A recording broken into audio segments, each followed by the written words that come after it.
Hello बच्चों, आपका बहुत बहुत स्वागत है हमारे इस वीडियो में।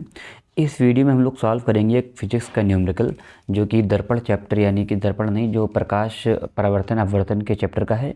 तो पढ़ते हैं न्यूमेरिकल में क्या कह रहा है। अनंत से आने वाली प्रकाश किरणें जब अवतल दर्पण पर पड़ती हैं तो परावर्तन के पश्चात दर्पण से 10 सेंटीमीटर की दूरी पर प्रतिबिंब बनाती हैं। जब 2 सेंटीमीटर लंबाई वाली किसी वस्तु को इस दर्पण के सामने 15 सेंटीमीटर की दूरी पर रखा जाता है, दर्पण द्वारा बने प्रतिबिंब की स्थिति, प्रकृति तथा आकार ज्ञात कीजिए। ठीक है, तो सबसे पहली चीज़ क्या है कि इसमें जो गिवन डाटा है हम लोग अपने न्यूमेरिकल का वो निकाल के रख लेंगे। तो पहली चीज़ ये है, आप ये समझिए कि आपको हम बताएं ये चीज़ कि अगर कोई दर्पण है और उस दर्पण, मान लीजिए कोई अवतल दर्पण है, ठीक है, और इस अवतल दर्पण में, ये दिख ही नहीं रहा होगा पेंसिल से, चलो छोड़ो।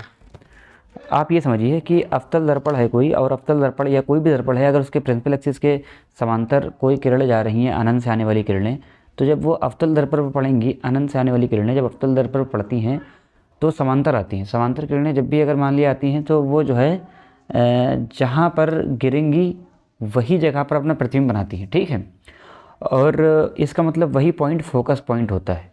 ठीक, फोकस होता है। अनंत से आने वाली किरणें हमेशा फोकस पर प्रतिबिंब बनाती हैं, ये हमेशा आप याद रखिएगा ये बात। ठीक है, तो 10 सेंटीमीटर पर अगर प्रतिबिंब बन रहा है, यानी कि उस अवतल दर्पण का फोकस क्या हो जाएगा, 10 सॉरी 10 सेंटीमीटर हो जाएगा उस अवतल दर्पण का फोकस, अगर समांतर किरणें उस दर्पण पर प्रतिबिंब 10 सेंटीमीटर की दूरी पर बना रही हैं। ठीक है, इसके बाद जब 2 सेंटीमीटर लंबाई वाली किसी वस्तु को, अब मान लेते हैं कि वस्तु की लंबाई यानी कि ऑब्जेक्ट ओ, वो कितना दे दिया गया है, 2 सेंटीमीटर। आगे कह रहे हैं कि दर्पण के सामने यानी कि यू, ऑब्जेक्ट को रखा गया है दर्पण के सामने 15 सेंटीमीटर पर रख दिया है इन्होंने ऑब्जेक्ट को। दर्पण द्वारा बने प्रतिबिंब की स्थिति यानी कि वी निकालना है आपको।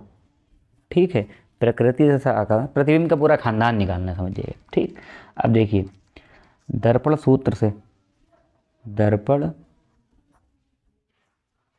सूत्र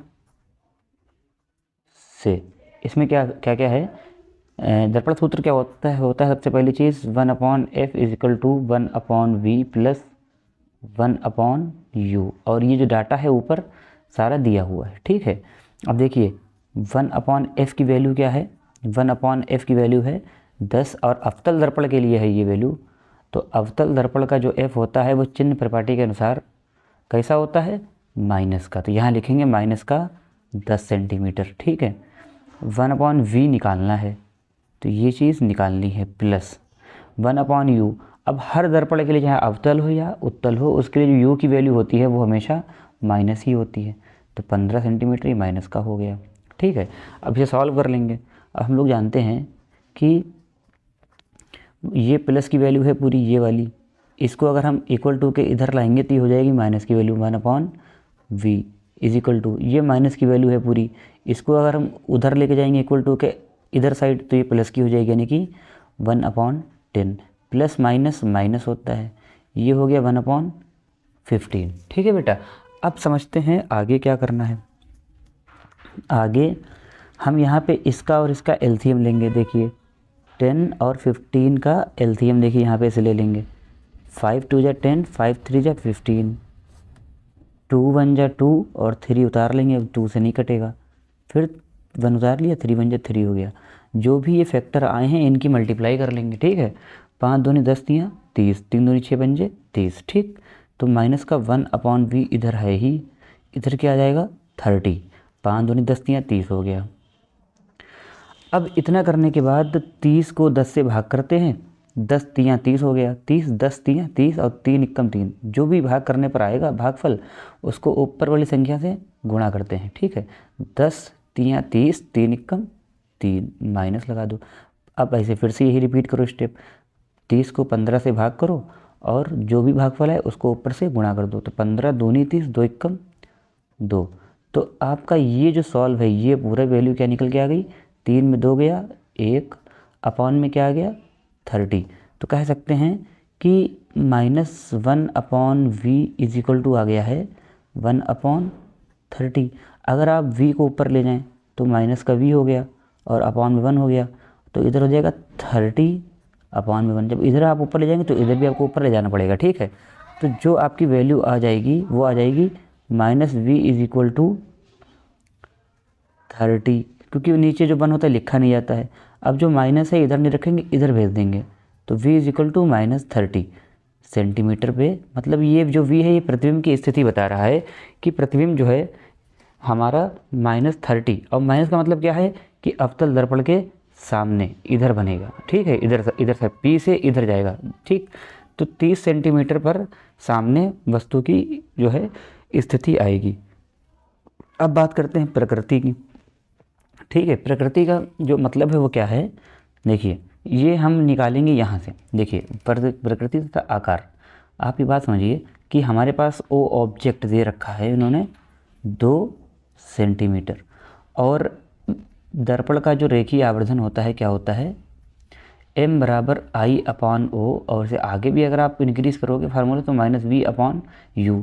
अब देखिए m की तो उन्होंने कोई बात नहीं कर रखी है, -v/u जो फार्मूला है, v भी हम अपने पास है, u भी अपने पास है, ठीक है, और अपने पास ऑब्जेक्ट भी है। तो इतना पोर्शन फार्मूले का आप उठा लीजिए, ठीक है। मान लीजिए इतना पोर्शन उठा लिया आपने, I/O = -v/u, ठीक।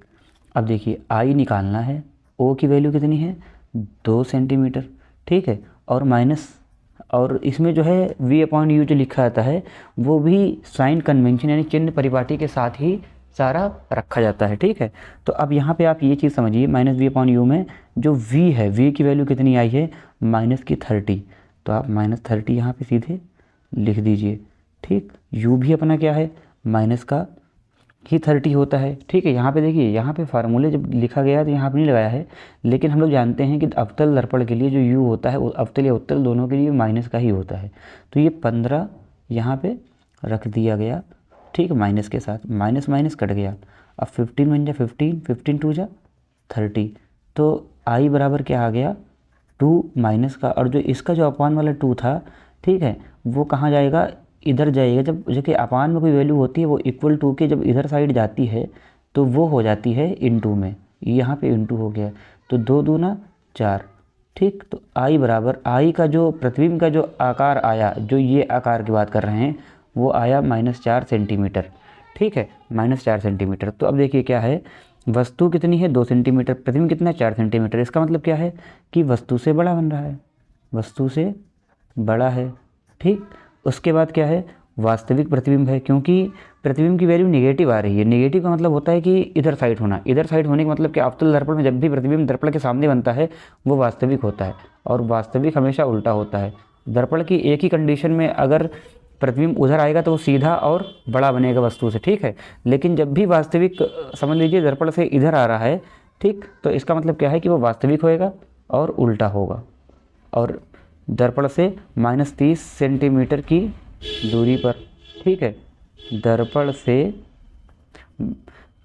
-30 सेंटीमीटर की दूरी पर, माइनस क्या है यहाँ पे तुम प्लस भी कर लो, दर्पण से 30 सेंटीमीटर के सामने, ठीक है, की दूरी पर बनेगा, ठीक। ये आपका हो गया न्यूमेरिकल सॉल्व यहाँ पे।